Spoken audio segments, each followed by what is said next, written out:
대다수의 뮤지션은 이때 고비를 버티지 못하고 그대로 무너집니다. 가왕은 이때 또 다른 길을 걷게 돼요. 그렇게 이제 가왕은 세련된 동시에 한국적인 국악과 양악을 모두 통달한 가수가 된 거예요.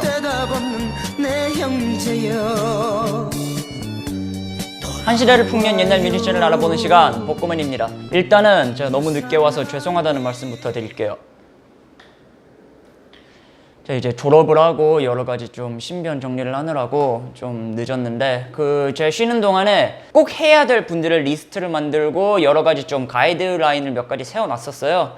오늘 다룰 분은 이 중에서도 단연 맨 위에 있던 분이었는데 바로 가왕 조용필. 대한민국의 대중가요는 이분 없으면 설명을 할 수가 없다. 음악가로서 받을 수 있는 칭호는 모두 다 받았다고 보면 되죠. 온갖 참신한 시도를 한 조용한 혁명가, 그리고 그런 혁명으로 전 국민, 나아가 전 세대의 전폭적인 지지를 받은 유일한 가수. 조용필 이외에도 수많은 혁명가들이 가요계엔 있지만은 그런 혁명가들에게는 딱 하나의 공통점이 있어요. 바로 조용필을 그 누구보다 존경한다는 점. 30년에 걸쳐서 차트 1위 곡을 내놓는 불멸의 레전드이기도 하잖아요. 그래서 저 같은 20대도 조용필의 이름은 모두 압니다. 음악도 몇 개 알아요. 하지만 저처럼 젊은 사람들은 많이들 왜를 궁금해하거든요. 왜 조용필이 국민 가수인가? 왜 조용필은 모두의 존경을 받는 위대한 음악가인가? 그래서 이번에는 조용필을 잘 아는 분보다 잘 모르는 분들을 위한 영상을 만들기로 했어요. 가왕의 삶을 조명하면서 이분이 왜 유독 유명한 건지, 왜 이견 없는 국민 가수인지에 대해서 한번 다뤄볼 생각입니다.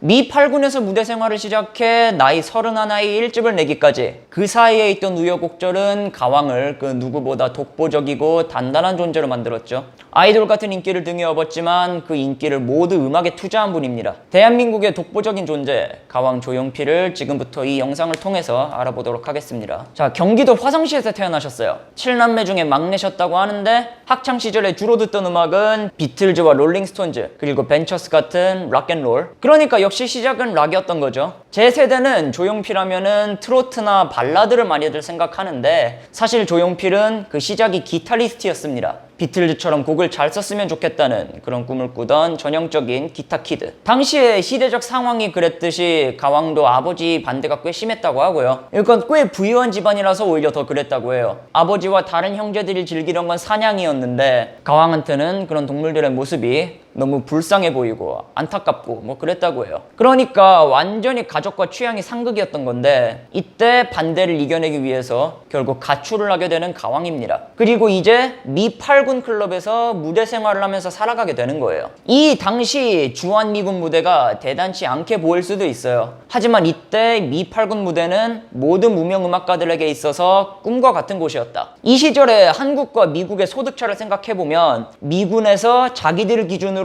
아무리 박한 급여를 줘도 한국에서는 호화롭게 살고도 남았던 거죠. 한국 밤무대에서 공연하는 것과 차원이 다른 돈이 들어왔다고 합니다. 실제로 기타 부기 셔플이라는 소설이 그 당시의 시대상을 잘 묘사하고 있으니까 한번 읽어보시면 도움이 많이 될 거라고 생각해요. 자, 미군을 위한 무대를 서야 했으니까 그 당시 팝을 누구보다 잘 아는 사람들만 무대에 설 수가 있었어요. 한국의 음악인들은 먹고 살기 위해서라도 미국 음악을 연마해야 했고 그게 훗날 한국 가요를 발전시키는 자양분이 됩니다. 실제로 미 8군쇼 출신의 한국 뮤지션만 해도 신중현, 패티김, 조영남, 기라성 같은 분들이 셀 수도 없이 많죠.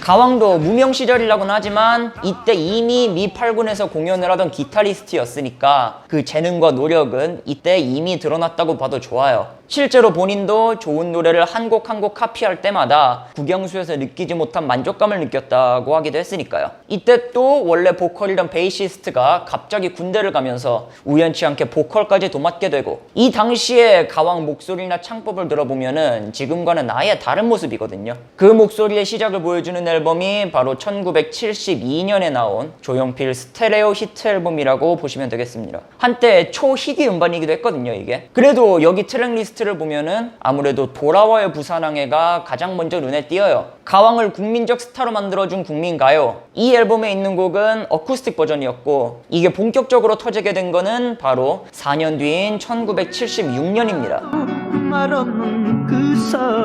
그러니까 좀 이질감이 느껴져요. 아까는 분명 락과 블루스 이야기를 했는데 정작 뜨게 되는 건 트로트. 사실 이런 개방성이 가왕의 가장 큰 장점이었거든요. 장르에 상관없이 좋은 노래는 좋은 노래다. 어떠한 장르 부심 없이 모든 음악을 음악 그 자체로 생각했습니다. 그러니까 뭐 밴드 음악 그런 거에 한계를 수시로 왔다 갔다 하던 분이었던 거죠. 이 노래 같은 그 돌아와요 부산항해 같은 경우도 원래는 묻혀 있었다가 조용필을 만나서 빛을 본 케이스예요. 이 곡이 보란 듯이 한 방에 뜬 게 아니거든요. 돌아와요 부산항해는 이미 돌아와요 충무항해라는 이름으로 1970년에 발매된 적이 있었는데 이때는 큰 성공을 거두지 못하고 그대로 묻혀버리는 곡이 됩니다.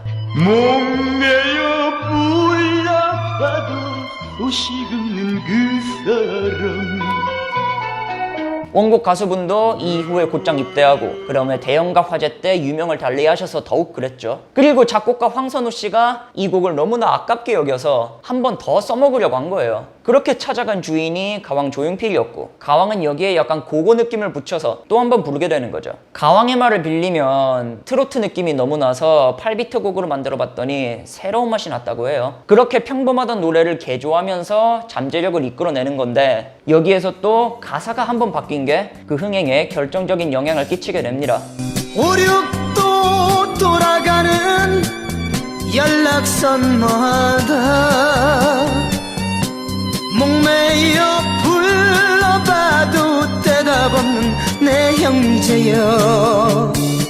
1970년 버전부터 하나씩 차근차근 들어보시면 노래도 노래지만은 가사도 조금씩 바뀌어요. 1976년 버전과의 가장 큰 차이점이라면 아무래도 님을 찾던 가사가 형제를 찾게 된 건데 이거는 그 당시 있던 제일동포들의 귀국 행렬을 노린 한 수였죠. 자, 1975년부터 정부가 이산 가족들을 위한 문호를 개방합니다. 이거를 해외 동포 모국 방문 사업이라고 하는데 이때 징용, 징병 등 피치 못할 이유로 일본에 끌려갔던 제일동포들이 눈물의 가족 상봉을 했어요. 지금의 남북 이산가족 상봉만큼이나 가슴 찡한 순간이었다고 하는데 이 당시에 60% 넘는 제일교포가 경상도 출신이었거든요. 그러니까 이분들이 입국할 때 부산항으로 입국을 하잖아요. 그 상황과 돌아와요 부산항의 가사를 대입해보면은 눈물이 안 날 수가 없는 거죠. 그리고 다시 헤어진 형제들이 자신들의 혈육을 그리워하면서 이 노래를 부르게 되고 이 노래가 점점 입소문을 타게 되는 거예요. 자, 국민가수라는 칭호가 단순히 유명해서 붙는 건 아니잖아요. 시대를 대표하고 국민을 대변하면서 모든 세대를 아우르는 삼박자가 갖춰져야 하는데 돌아와요 부산항해는 그 위대한 업적의 시작이었다고 보시면 될 것 같습니다. 실제로 20세기 한국인들의 삶에 가장 큰 영향을 끼친 노래로 이 노래가 꼽히기도 했죠. 이때부터 스타덤에 오르게 되는 가왕인데 이 덕에 절연했던 아버지와도 다시 이어지게 되고 이제 전성기가 오니까 좋을 일만 있을 줄 알았어요. 하지만 스타는 그만큼 무거운 왕관을 써야 합니다. 스타가 된 가왕은 한창 문화계를 휩쓸던 대마초 파동에 연루되고 말아요. 이 당시에 대마초 파동은 워낙 유명한 사건인데 한국 대중문화사에 있어서 70년대 후반이 텅 비게 된 그런 결정적 사건이었죠. 특히 포크 음악이나 락하던 뮤지션들이 많이 잡혀갔었고 트로트로 뜬 가왕도 결국에는 과거 혐의가 드러나면서 출연 정지를 받고 맙니다. 이거는 무명이었던 시절에 이미 벌금을 내고 끝낸 일인데 유명해지니까 그 혐의가 다시 한번 드러난 케이스였어요. 몇 번 폈는데 어지러워서 관뒀다. 지금은 안 핀다는 말은 통하지를 않고 출연 금지를 받은 가왕은 그대로 은퇴 선언을 해버립니다. 더 이상 사회에 물의를 일으키지 않겠다면서 그리고 은퇴 공연을 한 날 밤새 술을 마시면서 펑펑 울었다고 하죠. 날개를 펴보지를 못하고 꺾여버리니 그게 그만큼 한스러울 수가 없는 거예요. 자, 생업을 잃은 가왕은 여기저기 두문불출하는데 대다수의 뮤지션은 이때 고비를 버티지 못하고 그대로 무너집니다. 감이 떨어지고 창작력이 죽으면서 그대로 사라지거나 아니면 밤무대용 가수에서 끝나버리는 건데 가왕은 이때 또 다른 길을 걷게 돼요. TV를 보다가 우연찮게 미니어 하나를 듣게 되는 거죠. 근데 세상에 저런 음악이 있구나. 이거를 깨닫고 거기에 팍 꽂혀버리는 거예요. 그래서 바로 그 다음날부터 그 미니어를 될 수 있는 대로 공부하게 되고 전국에 있는 모든 음반은 다 구했다고 하는데 이런 관심은 곧 또 다른 미니어, 나아가서 국악 전체로 확대가 됩니다. 이때 판소리를 따라하면서 그 창법에도 변화를 주는데 뭐 이런 과정에서 날달걀을 깨먹기도 하고 소금을 집어넣어 보기도 했대요. 이건 말 그대로 그 옛날에 그 원시적인 방법들이 아직도 성행을 할 때 해본 방법들이었던 거고 어쨌든 말 그대로 피나는 노력의 결과인 거죠. 이때부터 탁성이 강해지고 우리가 흔히 아는 가왕의 목소리가 완성이 됩니다. 사실 이때 득음을 했다고 봐도 무리가 아니에요. 그렇게 이제 가왕은 세련된 동시에 한국적인 국악과 양악을 모두 통달한 가수가 된 거예요. 이제 방송만 나올 수 있다면 더할 나위가 없다. 그리고 마침내 1979년 가왕의 출연 금지 조치가 해제됩니다. 출연 금지가 해제되자마자 걸려오는 건 어떤 라디오 PD의 전화. 드라마 주제가 만들 사람이 펑크를 했는데 누가 쓰는 게 좋겠냐고 묻죠. 가왕은 이때라 싶어서 내가 써보겠다고 하고 PD는 그런 가왕의 말을 믿고 가사를 넘겨줍니다. 가왕은 전설의 시작점이 되는 곡을 쓰죠. 가왕이 나이 30에 다시 날개를 펴게 되는 순간이었어요.